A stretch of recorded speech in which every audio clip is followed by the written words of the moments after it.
আজকের বিষয় আলোকীয় পথ। আলোকীয় পথ হচ্ছে একটি একবর্ণী আলো কোনো নির্দিষ্ট মাধ্যমে নির্দিষ্ট সময়ে অতিক্রান্ত পথের সমতুল্য আলোকীয় পথ বলতে ওই সময়ে ওই বর্ণের আলো শূন্য মাধ্যমে যে দূরত্ব অতিক্রম করে তাকে বোঝায়। অর্থাৎ ধরে নিচ্ছি কোনো একটা আলোকরশ্মির পথে একটা আমরা বস্তু রাখছি, ধরে নিচ্ছি এটা একটা মাধ্যম রাখা আছে যার প্রতিসরাঙ্ক বায়ুর থেকে আলাদা, এর থিকনেসটা আমরা টি নিচ্ছি এবং এর প্রতিসরাঙ্ক মিউ নিচ্ছি।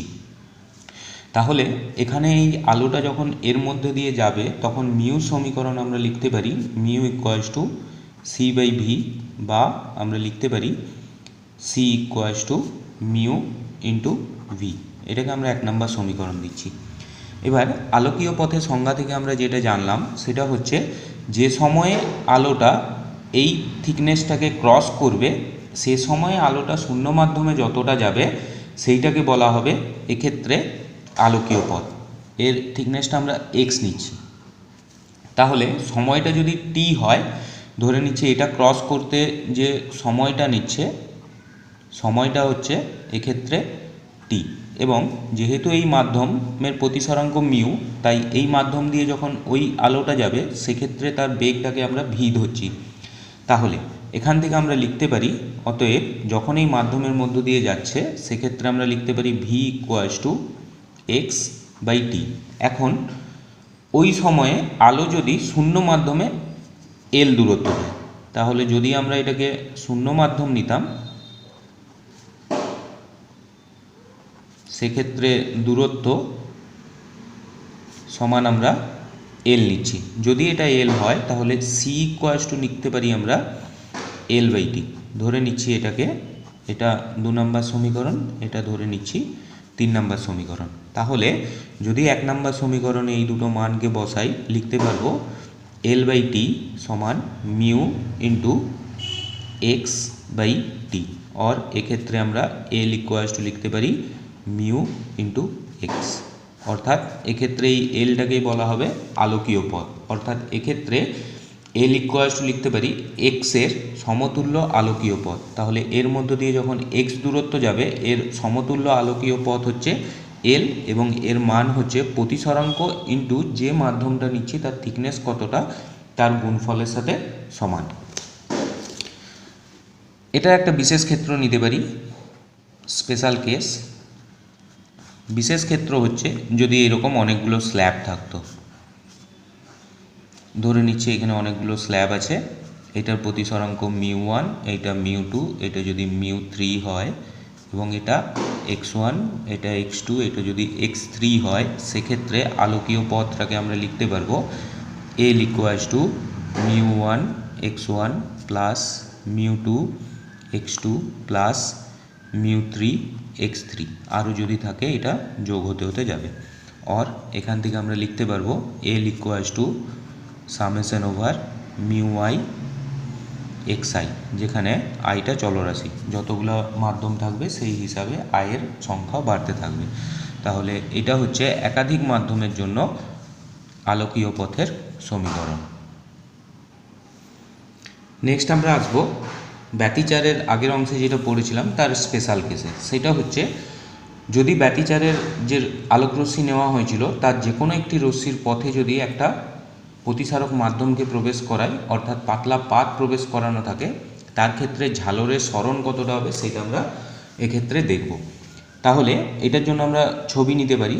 ধরে নিচ্ছি এখানে একটি উৎস আছে এবং এখানে আরেকটি উৎস আছে, এটাকে এ নিচ্ছি, এটাকে বি নিচ্ছি, এবং এদের মধ্যাকার দূরত্ব 2D নেওয়া আছে। তাহলে এটা যদি পর্দা হয় তাহলে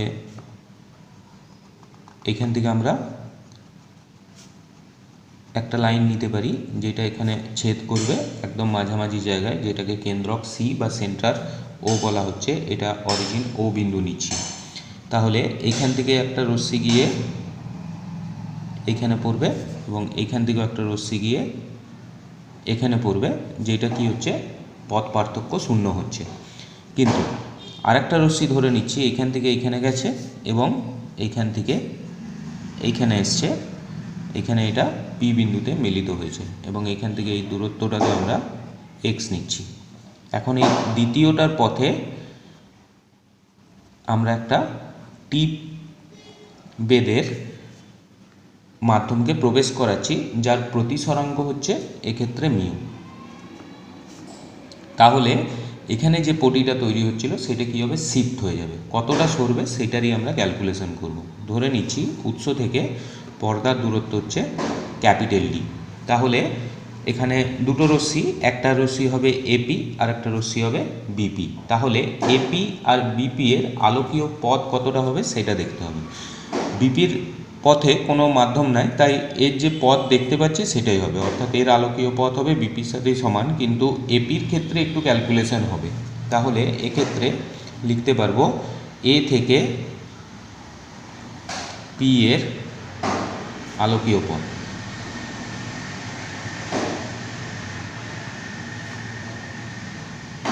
এর আলোকীয় পথটা হয়ে যাবে এপি থেকে টি বাদ দেব। কেন টি বাদ দিলাম, কারণ এপির মধ্যে এই টি অংশটা অন্য মাধ্যম আছে, তাই যে অংশে বায়ু আছে তার দৈর্ঘ্য হয়ে যাচ্ছে এপি মাইনাস টি ইন্টু, যেহেতু বায়ুর প্রতিসরাঙ্ক 1 তাই এখানে 1 গুণ করব, প্লাস এটার আলোকীয় পথ নেব, এটা হয়ে যাবে মিউ ইন্টু টি। মানে আলটিমেট এটাকে লিখতে পারবো AP plus T into mu minus 1। এটাকে আমরা 1 নম্বর সমীকরণ নিচ্ছি। এইবার পথ পার্থক্য নিতে পারি। অতএব পথ পার্থক্য সমান এক্ষেত্রে হয়ে যাবে বিপি মাইনাস এপি, অর্থাৎ এই পথের সাথে এটা পার্থক্য করব। ওখানে আমরা এখানে একটা লম্ব টেনে এই অংশটা নিয়েছিলাম আগের ক্ষেত্রে। তো বিপি মাইনাস এপি শুধু হবে না, এপির সাথে এই আলোকীয় পথটাও থাকবে। তাহলে লিখতে পারবো BP minus AP minus of T into mu minus 1 equals to লেখা যেতে পারে BP minus AP into minus of T into mu minus 1। এবার এটা আমরা আগের অংশে ক্যালকুলেশন করে রেখেছি। বিপি মাইনাস এপি এর মানটা হয় 2x small D by capital D, বাকি অংশটা রয়ে যাবে টি ইন্টু মিউ মাইনাস 1। এটা আগের অংশে ক্যালকুলেশন করেছি। এটাকে নিচ্ছি আমরা 2 নম্বর সমীকরণ। এখন পি বিন্দুতে যদি এনতম উজ্জ্বল পটির কেন্দ্রে অবস্থিত হয়, এবার উজ্জ্বল পটির শর্ত যদি পি বিন্দুতে উজ্জ্বল হয়, এবার উজ্জ্বল পটির ক্ষেত্রে কোথায় নিচ্ছি, পি বিন্দুতে। পথ পার্থক্য সমান হয় 2n ইন্টু ল্যামডা বাই 2, অর্থাৎ ল্যামডা বাই 2 এর জোড় গুণিতক ছিল, বা এটাকে আমরা লিখতে পারি n ইন্টু ল্যামডা। তাহলে এই মানটাকে তুলে নিয়ে গিয়ে এই পথ পার্থক্যের সাথে, অর্থাৎ 2 নম্বর সমীকরণের সাথে সমান করতে পারি। অতএব এখানে আমরা লিখতে পারবো 2x small D by capital D minus T into mu minus 1 equals to N lambda. আর এখান থেকে যদি আমরা এক্সটা নির্ণয় করি, এক্স ইকুয়ালস টু পেয়ে যাব capital D by 2d into N lambda plus T into mu minus 1। তাহলে এখানে যদি সি বিন্দু থেকে প্লেটের উপস্থিতির দরুন যদি এনতম উজ্জ্বল পটির দূরত্ব, তাহলে এটা যখন এনেছি তখন এনতম উজ্জ্বল পটির দূরত্ব নিচ্ছি। তাহলে এনতম উজ্জ্বল পটির দূরত্ব হয়ে যাবে X equals to D by 2d into N lambda into T into mu minus 1। এটা হয়ে যাবে এনতম উজ্জ্বল পটির দূরত্ব। এবার যদি স্পেশাল কেস নিতে পারি, n ইকুয়ালস টু 0 হয়। n ইকুয়ালস টু 0 বসালে প্লেটের উপস্থিতির জন্য কেন্দ্রীয় উজ্জ্বল পটির সরণ পাওয়া যাবে। অর্থাৎ কেন্দ্রীয় উজ্জ্বল পটির সরণটা যদি x0 হয়, অর্থাৎ n ইকুয়ালস টু 0তে সরণটা যদি x ইকুয়ালস টু যদি x0 হয়, তাহলে এখানে n ইকুয়ালস টু 0 বসালে আমরা x0 এর একটি মান পাবো। x0 ইকুয়ালস টু পেয়ে যাব capital D by 2d into mu minus 1 into T. অর্থাৎ এটা হচ্ছে কেন্দ্রীয় পটি কতটা শিফট করবে তার সরণ পেয়ে যাব। একইভাবে যদি n ইকুয়ালস টু 1 হয়, প্রথম পটির কতটা সরণ, সেক্ষেত্রে x ইকুয়ালস টু যদি আমরা x1 নেই, তাহলে x1 ইকুয়ালস টু পেয়ে যাব capital D by 2d into lambda plus mu minus 1 into T. তাহলে ঝালর প্রস্থ বের করব। অতএব ঝালর প্রস্থ হয়ে যাবে ওয়াই যদি ধরি Y equals to X one minus X naught, এখানে এক্স ওয়ান আর এক্স নট দুটোকে বিয়োগ করতে পারি, বিয়োগ করলে ফাইনালি আমরা পাবো lambda capital D by 2d। অতএব এখান থেকে লিখতে পারি ঝালর প্রস্থ হয়ে যাবে Y equals to lambda capital D by 2d। তাহলে এখান থেকে দেখা যাচ্ছে যে রশ্মির যে কোনো একটা রশ্মিতে যদি কোনো মাধ্যমকে প্রবেশ করায় তাহলে কেন্দ্রীয় পটি শিফট করবে বা যে কোনো পটি কোনো একটা দূরত্বে শিফট করবে, কিন্তু ওই প্লেটের জন্য ব্যতিচার ঝালরের প্রস্থের কোনো পরিবর্তন হবে না, কারণ ব্যতিচার ঝালরের প্রস্থ আগেও আমরা ক্যালকুলেশন করেছি, ওটা ছিল হচ্ছে lambda capital D by 2d, এখনও ওটা lambda capital D by 2d এই থাকবে, ঝালর প্রস্থের কোনো পরিবর্তন আসবে না। অর্থাৎ এখানে কোশ্চেন আসতে পারে যে দেখাও যে ব্যতিচারের পরীক্ষা বা ইয়ংয়ের দ্বিরেখাচিত্র পরীক্ষায় যদি কোনো মাধ্যম প্রবেশ করানো হয় তাহলে এর ঝালর প্রস্থের কোনো পরিবর্তন হয় না, তাহলে এটা ক্যালকুলেশন করে ওয়াই ইকুয়ালস টু দেখাতে হবে lambda capital D by 2d। তাহলে আমরা এখান থেকে সমীকরণ পেলাম ঝালর প্রস্থের Y equals to lambda capital D by 2d, और এখান থেকে লিখতে পারি আমরা Y by lambda equals to capital D by 2d। আবার আমরা কেন্দ্রীয় পটি যেটা স্মরণ হয়েছিল তার সমীকরণ নিতে পারি, এটাকে এ সমীকরণ নিচ্ছি।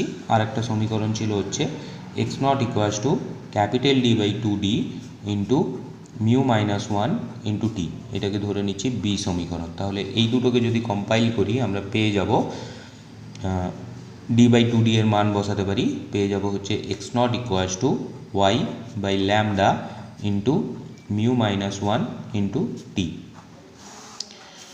তাহলে এখান থেকে বলতে পারি যদি আমরা এক্স নট ওয়াই টি ও ল্যামডা জানা থাকে তাহলে এই সমীকরণ থেকে প্লেটের প্রতিসারাঙ্ক নির্ণয় করা যাবে, অর্থাৎ মিউটা নির্ণয় করা যাবে। তাহলে আমরা নির্ণয় করতে পারি যদি জানা থাকে এক্স নট কত, ওয়াই কত, ল্যামডা কত, টি কত, এইগুলো যদি জানা থাকে যেটা নির্ণয় করব সেটা হচ্ছে প্লেটের প্রতিসারাঙ্ক। তাহলে এই এক্সপেরিমেন্টটা থেকে আমরা যে কোনো ম্যাটেরিয়ালের প্রতিসারাঙ্ক কতটা হবে সেটা নির্ণয় করতে পারবো।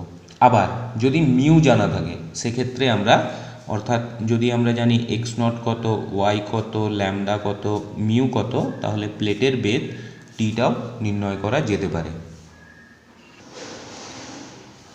তারপরে আসব, এখন ধরে নিচ্ছি যদি কাঁচ প্লেট বসানোর ফলে কেন্দ্রীয় উজ্জ্বল পটিটা যেখানে ছিল যদি সেটা আগের এম সংখ্যক উজ্জ্বল পটির দূরত্বে সরে যায়, অর্থাৎ যেখানে ছিল মানে পর্দায় ধরে নিচ্ছি কেন্দ্রীয় পটি এখানে ছিল, এবার ধরে নিচ্ছি যখন আমরা গতিপথে কোনো একটা প্লেট প্রবেশ করেছি এটা ধরে নিচ্ছি এখানে শিফট হয়ে গেছে, কততম উজ্জ্বলে, এমতম উজ্জ্বলে শিফট হয়েছে। তাহলে এক্ষেত্রে আমরা নিতে পারি কেন্দ্রীয় পটি সরণের সমীকরণ ছিল X naught equals to capital D by 2d into mu minus 1 into T. তাহলে এখানে লিখতে পারবো আমরা X naught equals to M into Y, কারণ একটা পটির বেধ হচ্ছে ওয়াই। তাহলে মান বসাবো এক্স নটের, বসাতে পারি Y by lambda into mu minus 1 into T equals to M Y, और এখান থেকে নিতে পারবো mu minus 1 into T equals to M lambda. তাহলে এখান থেকে কতটা শিফট হয়েছে তার পরিমাপ করে আমরা টি এর মানও নির্ণয় করতে পারি, মিউর মানও নির্ণয় করতে পারি। যদি টি দেওয়া থাকে মিউ নির্ণয় করব, যদি মিউ দেওয়া থাকে সেক্ষেত্রে টি নির্ণয় করব। এটাই হচ্ছে ইয়ংসের ডাবল স্লিট এক্সপেরিমেন্টের অ্যাপ্লিকেশন।